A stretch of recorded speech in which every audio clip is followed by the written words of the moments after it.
Okay, everyone, welcome. Let's see if I can actually share this without an issue.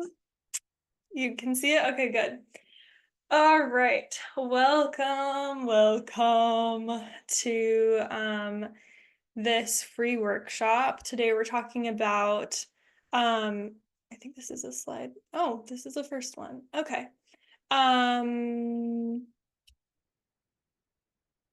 How do I go back? Okay. We're talking about surviving the holidays with somatics. So before we begin, or to begin, we're going to start with a grounding practice. So go ahead and take a moment and just kind of allow your body to arrive. So really just noticing, where in space are you? Maybe orienting around the room you're in. Looking over the right shoulder. Noticing who is there. And then back through to center, over the left shoulder, looking all the way over the left. And then slowly back through to center. And for a moment, just pulling your awareness away from the Zoom room and orienting towards your body. So noticing first just where you are in space, which we just did, and then starting to notice where you are in relation to the chair or the bed that you're sitting in.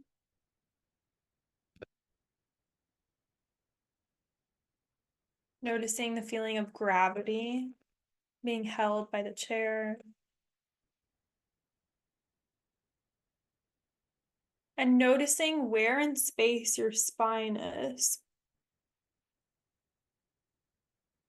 And starting to really feel into this vertical dimension of the spine.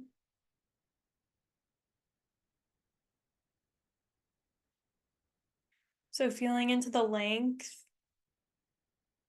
allowing the neck, back, head to get long and tall. Feeling into the spine as it goes through your sacrum, your pelvis.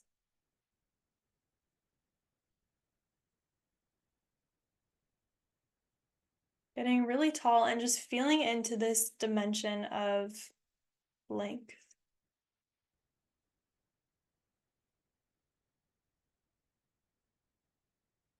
And maybe allowing the breath to fill up this space that's created in this dimension of length.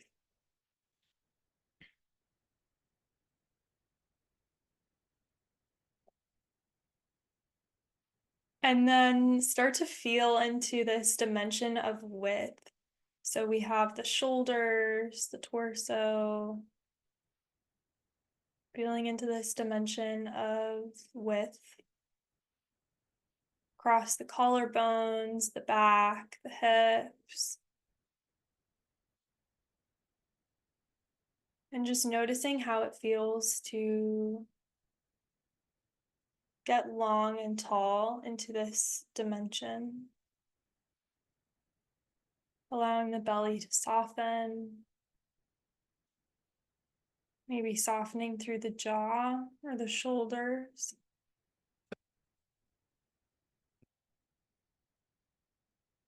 And not forcing the body to do anything here, but really just allowing the body to land. Everything that's present right now is super welcome. And just allowing the body to arrive.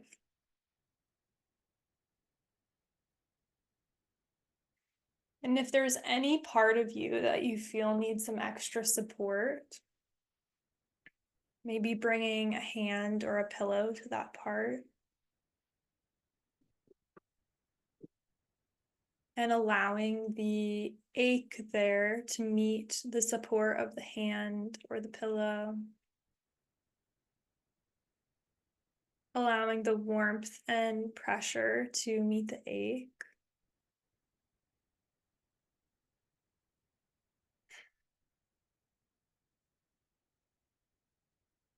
and allowing the breath to meet the hand or the pillow.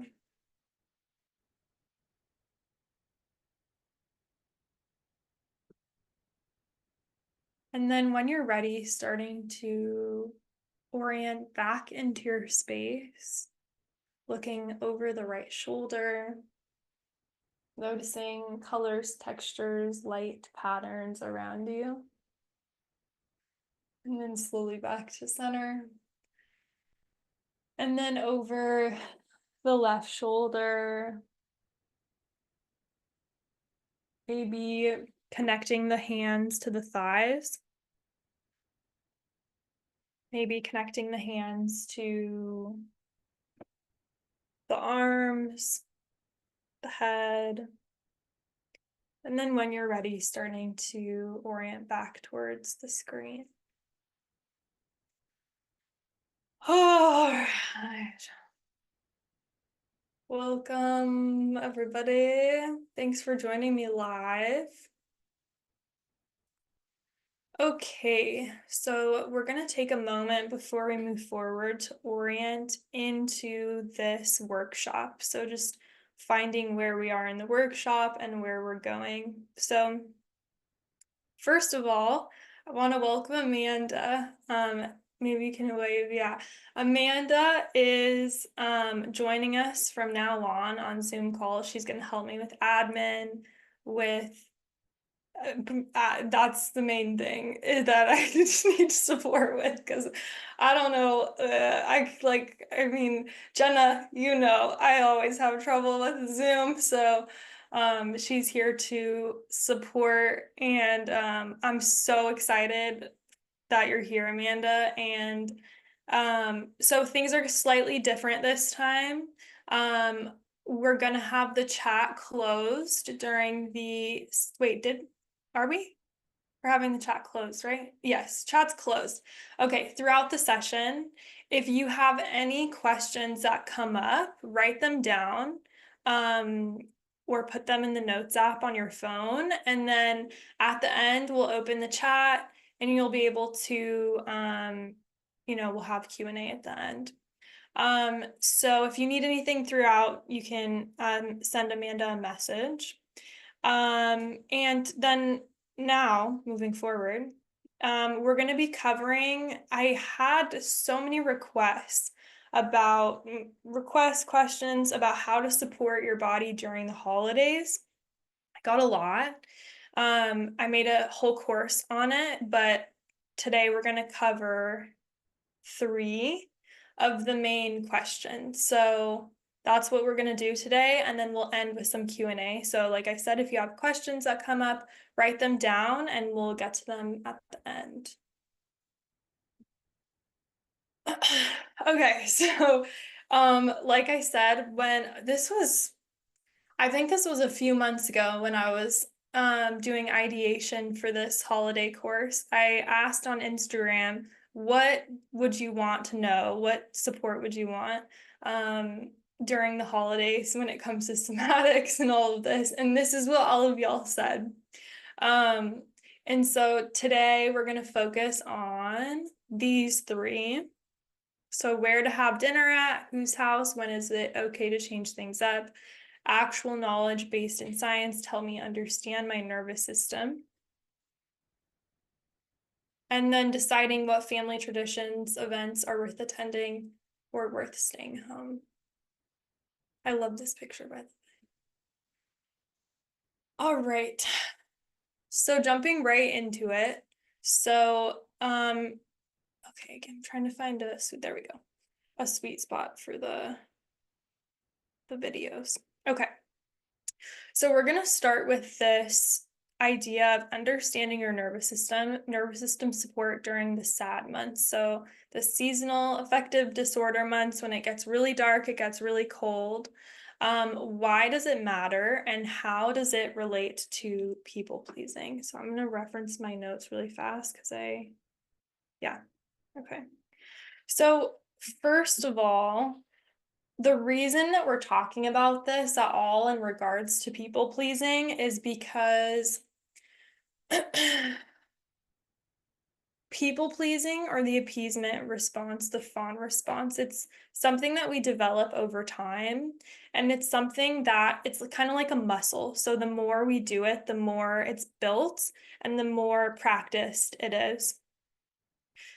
That being said, it is usually a stress response. So that means that under stress, whether it be acute stress, like something big is happening or you're in immediate danger, or chronic, so if it's over time, low level stress, regardless of how it shows up, acute or chronic, the stress, if you are very practiced in this people pleasing response, fawning, appeasement, um, you'll notice this starts to come forward under stress.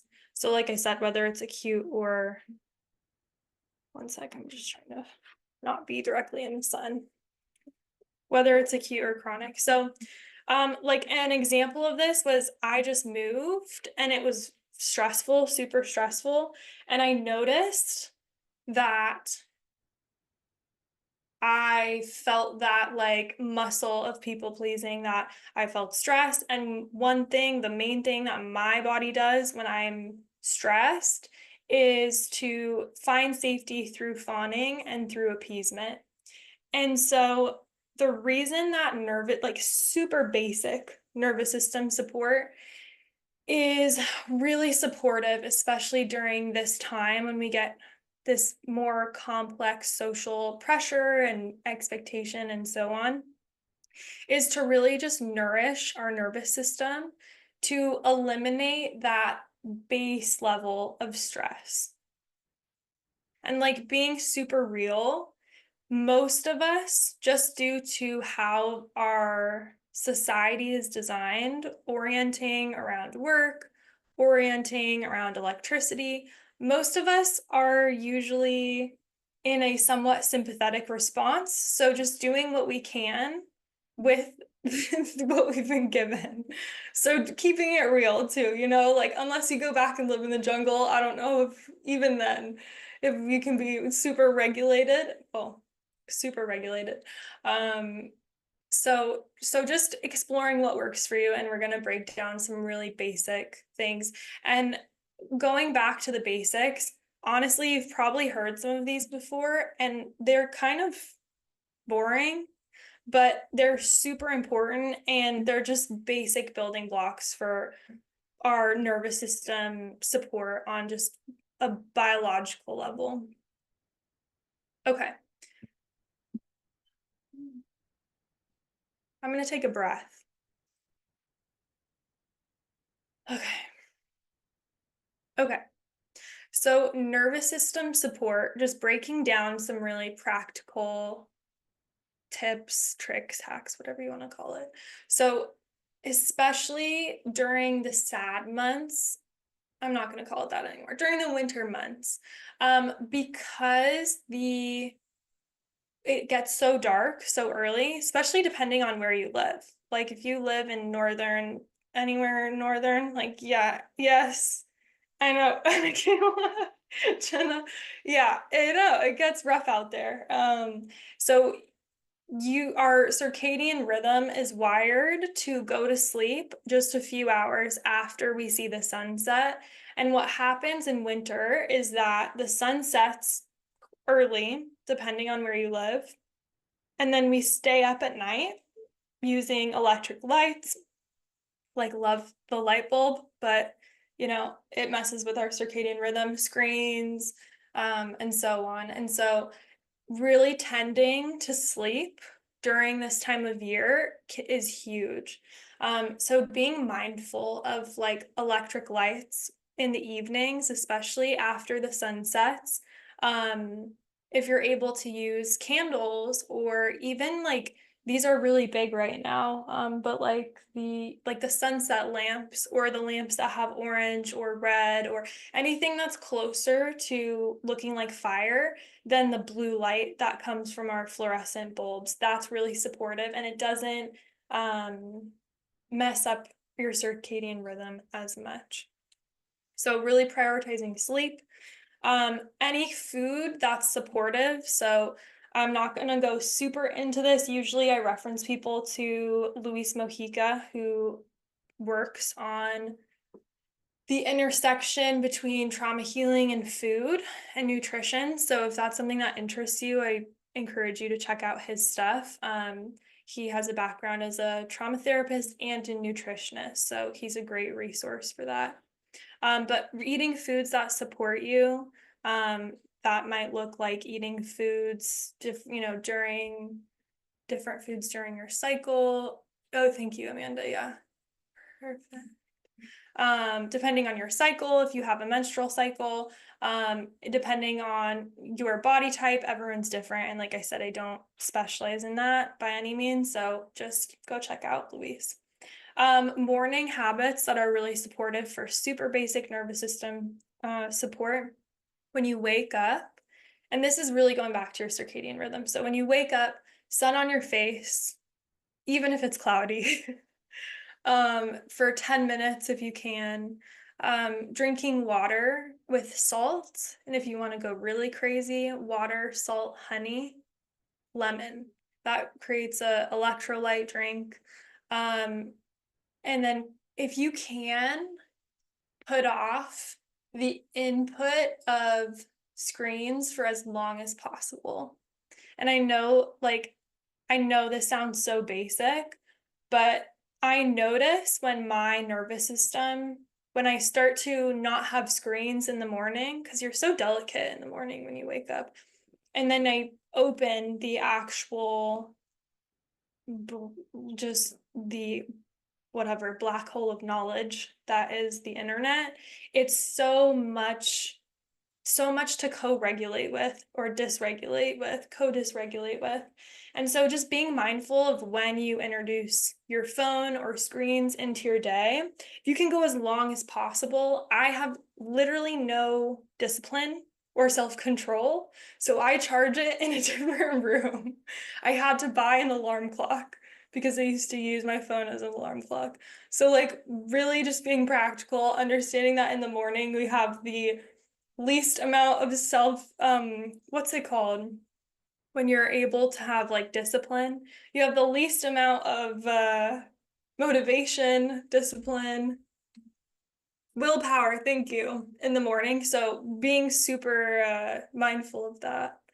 That alone will be really supportive, just having a slow morning with low cortisol. Evening habits to support your sleep as well. Like I said, if you're able to use lights minimally, and people always say like, don't do screens before bed. And I'm like, bitch, be so for real. Like, I'm gonna watch screens before bed. So just being mindful, if you can go without screens, power to you. I love that for you. If you need your screen time, then just being mindful about how whatever you're taking in lands in your body. So hopefully non-activating inputs, and that can be books too. I used to be really into murder mysteries, and those were not great before bed either. So just being mindful of whatever bedtime activity it is that we just really want non-activating or minimal inputs. Okay. And really ultimately, like this is what I talk a lot about in the course that I'll be talking about later, but like what feels supportive to your system. Everyone's different. Everyone has like what genuinely feels supportive to you. I know the morning routine that's praised on social media, which I don't know who the hell is actually doing this, but waking up at 5 a.m., meditating, drinking the thing, journaling, da da da da. Um, for me, that never worked. Like genuinely, that didn't even feel good for me. And so if you can create some kind of supportive thing that feels good, morning routine that feels good for you and that feels sustainable and practical and exciting for you, then that's the best thing. Okay. And then I also want to plug this mushroom brand that I absolutely love. So, mushrooms, yes, those kind of mushrooms, magical mushrooms. So I discovered mushrooms probably about 5 years ago, and every winter, like they are my saving grace. And there's tons of medical or of clinical research on psilocybin when it comes to supporting depression, and some of them outperform SSRIs and antidepressants, and it's just really phenomenal the like just what's coming out of all the research with these magic mushrooms. So I do have a discount code. If you've never tried it or if you want to get a free microdose blend pack, if you go to mushmore.com, he said it won't be available until Monday. So anytime Monday or after, use the code SomaticCali and you get a free microdose blend. This brand's amazing. I work with them and I use their doses and they're awesome. So I really wanted to plug that as well.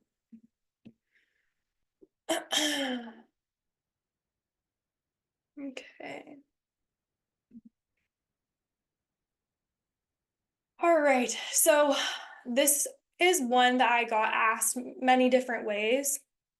So here's two of the kind of ways, like what do we do at the holidays? How do we know when something's worth it? How do I know what to do with my time, what parties to go to, and so on and so forth.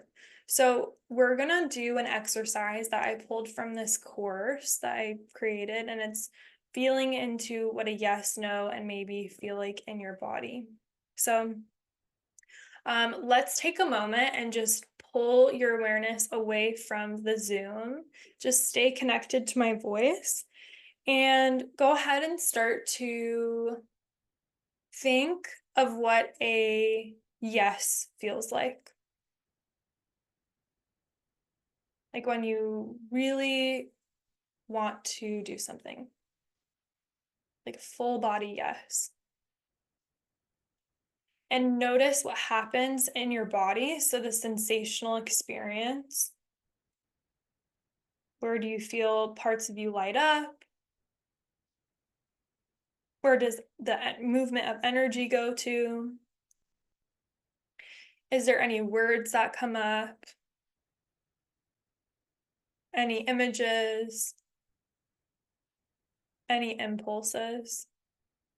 Or does the body want to make any gestures? Like nodding, thumbs up? Like what does a yes feel like for you here? And go ahead and note that down.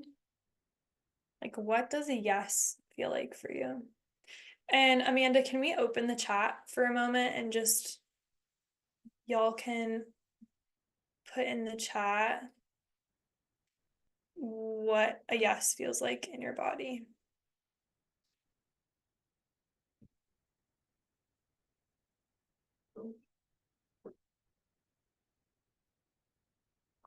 For me, a yes feels like heart opening, like my face wants to open. Feels like a leaning forward.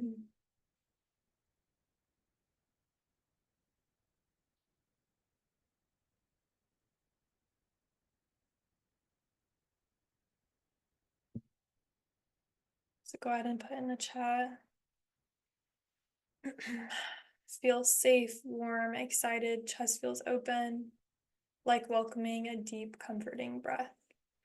Chest pulls forward, elongated, smile. A yellow smiley face sticker is my visual. Love that. Cool.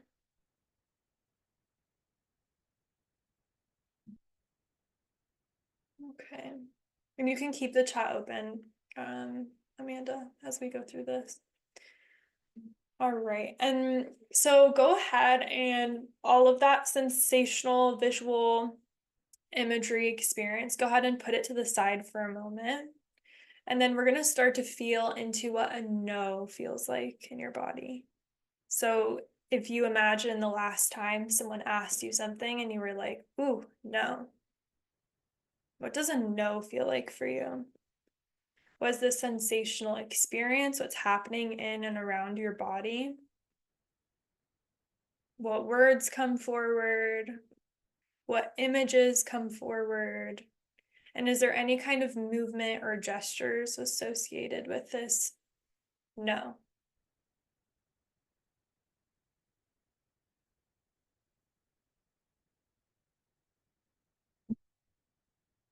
So go ahead and write it down and then drop it in the chat as well. It's always really interesting to hear what everyone has to say because it's kind of similar and sometimes different. Similar and different at the same time.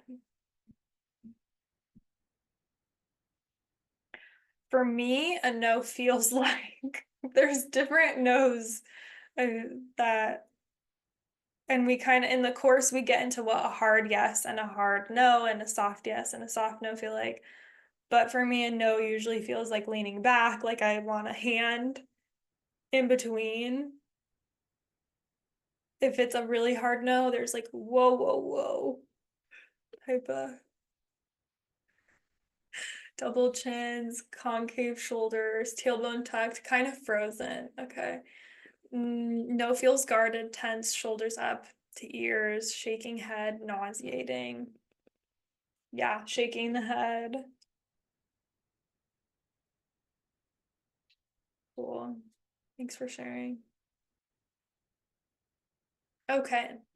So all of that no energy, let's just put that on the shelf as well next to the yes. Shake it off. And then we're going to explore the maybe, which is going to be different words. We're going to explore what a I'm not sure yet. I need more time. I'm not sure yet. I need more time.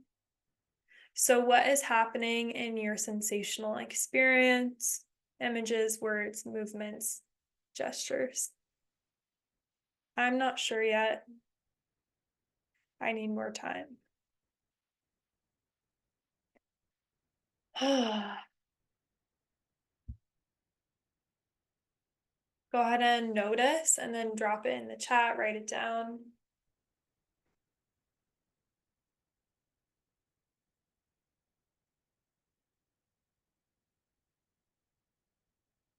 For me, that feels like hesitation, like a suspension between forward and back. And really curious. Like I when I think I look up and I feel that the impulse to look up and think and reflect.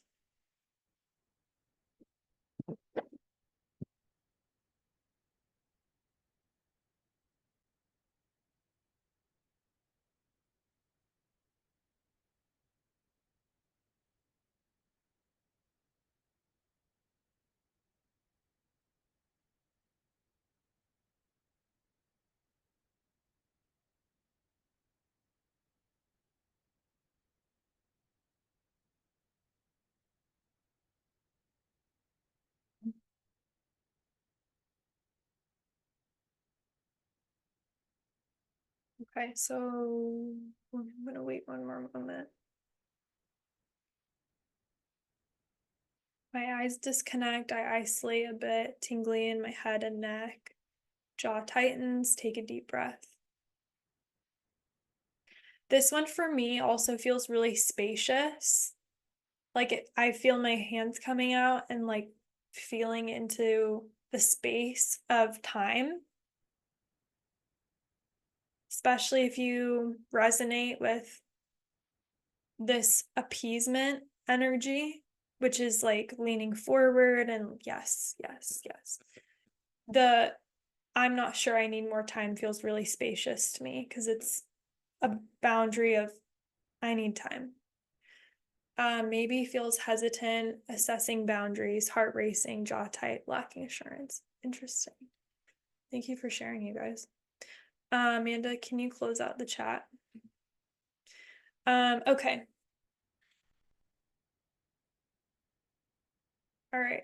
So From there, and this is like literally the super condensed version of what we do in the course. But after understanding what yes, no maybe feels like in your body, and like I said in the course, we break it down, and you can even do this on your own. You can feel into what a hard yes and a hard no feel like, soft yes, soft no. They feel really different. They feel really different. And then when you think of, like, let's say deciding whose house to have dinner at, yeah, where am I going to have dinner? Starting to isolate the elements. So, like, okay, I got this invite to go to a Christmas party at my aunt's house. What happens when I think of that? Whoa, probably a lot. We probably have a lot of sensations, a lot of parts responding. Um, we might have some overcouplings as well. And so what we want to start to do is to isolate the elements. So, like, okay, arriving. What is it? What, or maybe even day before.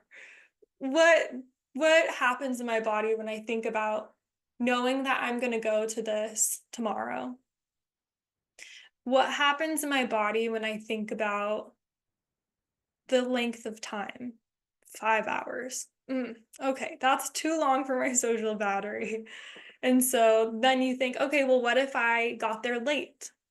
How does that feel in my body? I got there late. Or what if I leave early? How does that feel? What about talking to this person?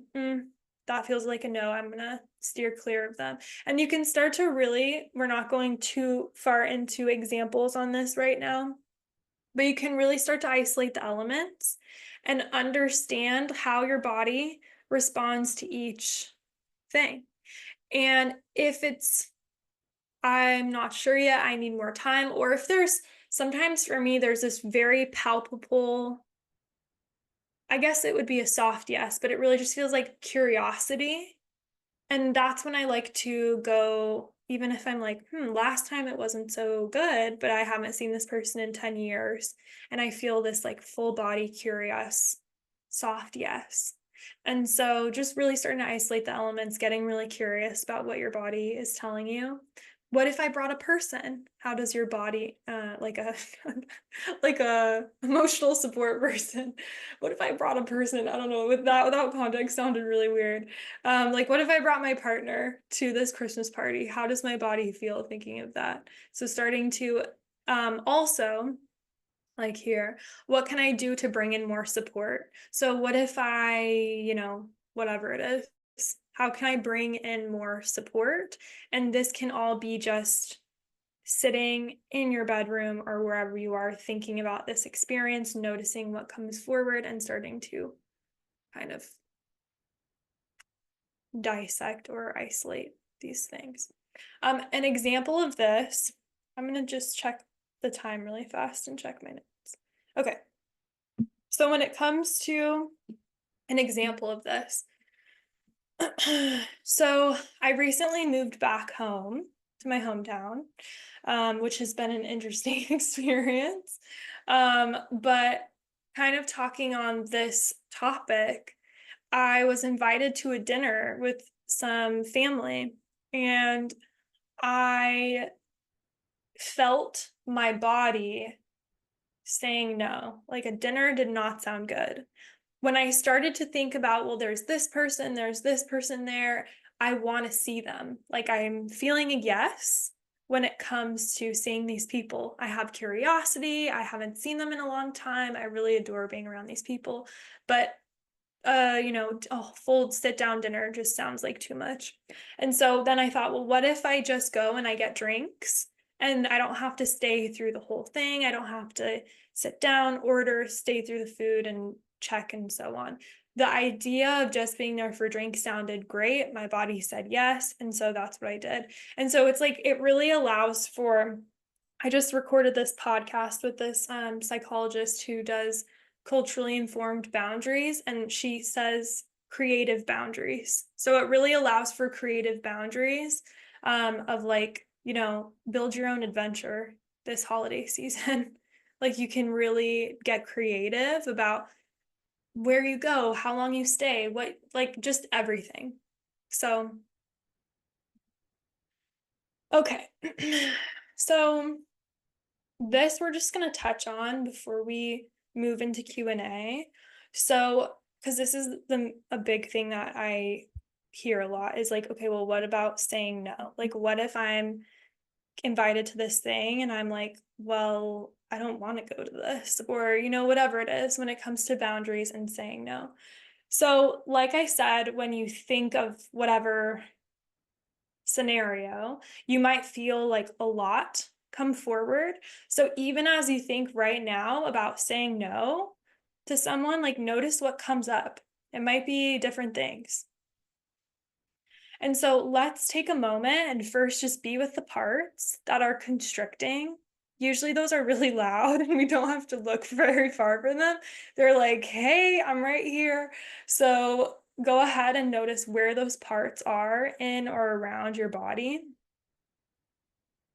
And if you have a pillow, you can bring a pillow over that part of your body. If you have your hands, hopefully you have your hands, bring your hands over that part of your body. And then go ahead and just notice what happens as you meet this part.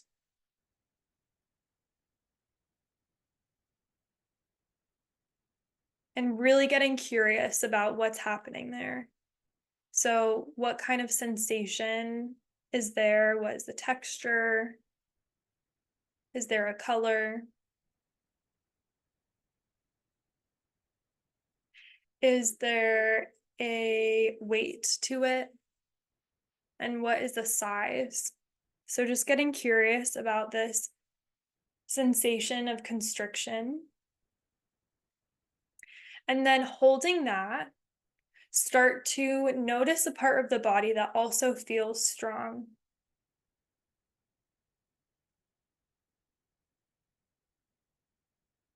Even if it's your pinky toe, that feels strong or strong enough. And noticing that part of your body as well. Getting curious about, how do I know this part of me feels strong?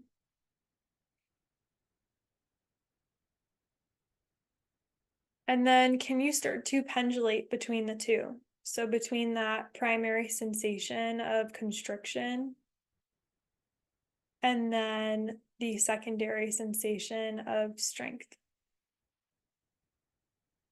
And really noticing that these two sensations are existing at the same time within your body.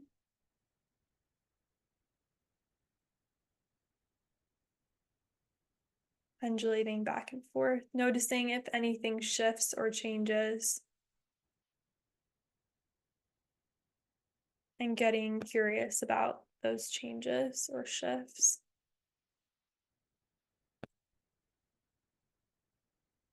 And then when you go to say no or have boundaries or whatever it is, can you start to pendulate and really focus on the part of you that feels strong? And it might be this sensational experience of strength. For me, I'm focusing on my legs.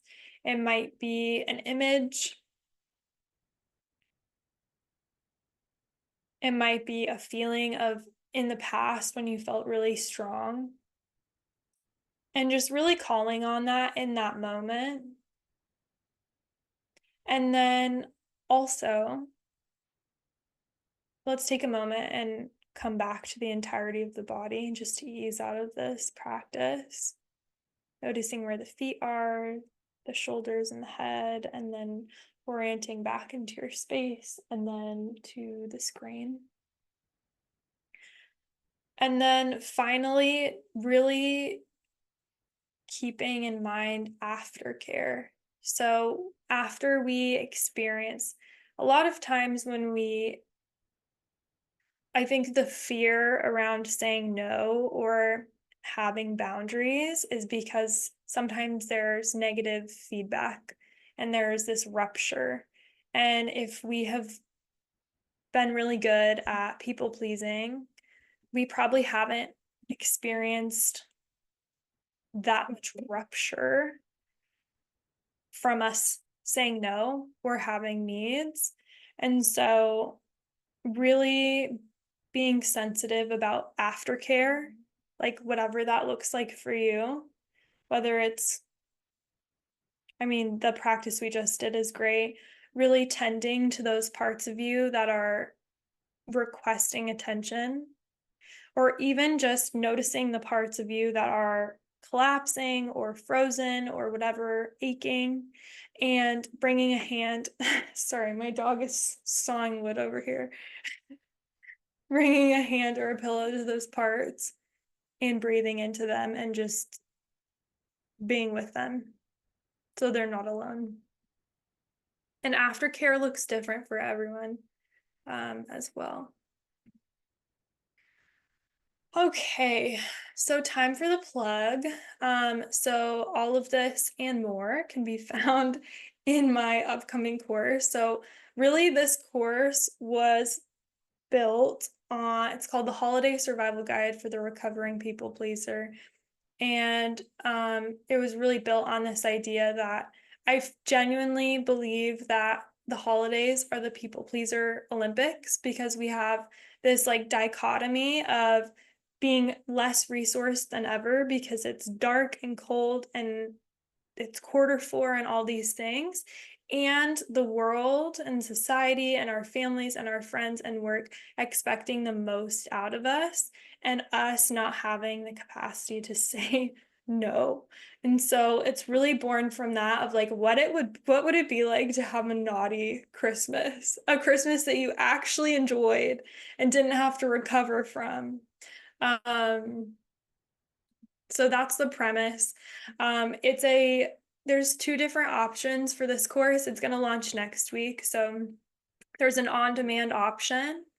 It's going to go on sale next week at 60% off. So if you're considering buying it, I do recommend buying it during that time, because it's going to be the price I think is $97 with payment plan options available. And then there's going to be a live add-on option. So if you want the on-demand and you want live support throughout the holidays, then that live option is a great add-on option. You get 2 years of access, which I did on purpose, so you can use it for this Christmas and next year if you need and want. And this is the curriculum. So it's simple ways to support your nervous system, how to support your body when you feel trapped. This was actually something I wasn't going to include, but I taught this in my last year's winter course, and this was like the thing that stuck with everyone, was like how to support your body when you feel trapped, how to winter and find rest, how to use your body as a compass. So similar to what we did today with the yes, no, maybe, but expanded, how to self-validate, and how to manage challenging relationship dynamics. Okay, so that's the plug. Thank you for listening. And if you have any questions, now is the time, whether it's about the content or something else with somatics. Yeah, Amanda, if you want to open the chat. And we're doing it. Wait, how did we finally decide to do it? So if you guys have questions, you could either raise your digital hand or type the question, whichever you prefer. And if you raise your digital hand and ask with your voice, then just remember that your face in your video will be, or your face in your audio will be recorded. Yeah, thank you. You're And if you welcome. want to ask anything anonymously, you can send Amanda a private message with your question and just request that it be asked anonymously.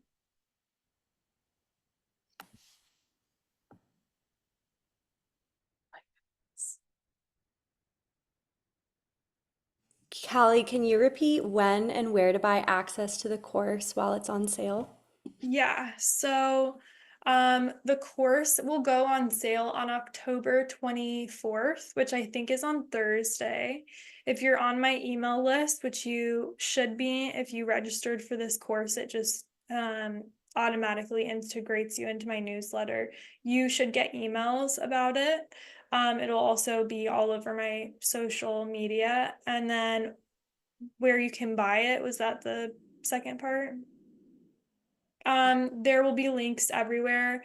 Um, I would give you the link, but it's not built out yet fully, the page.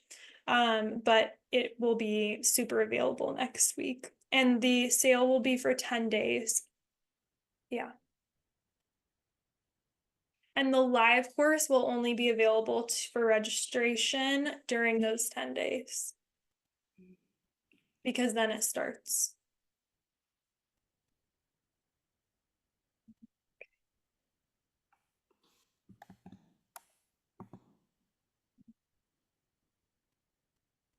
Any other questions?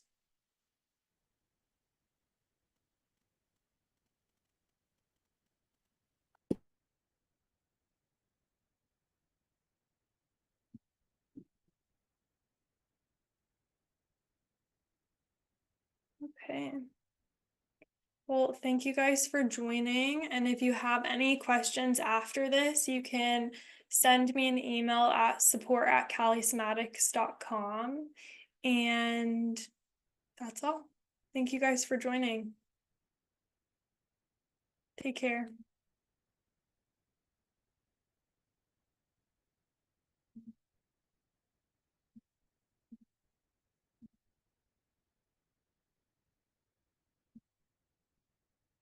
Here we go.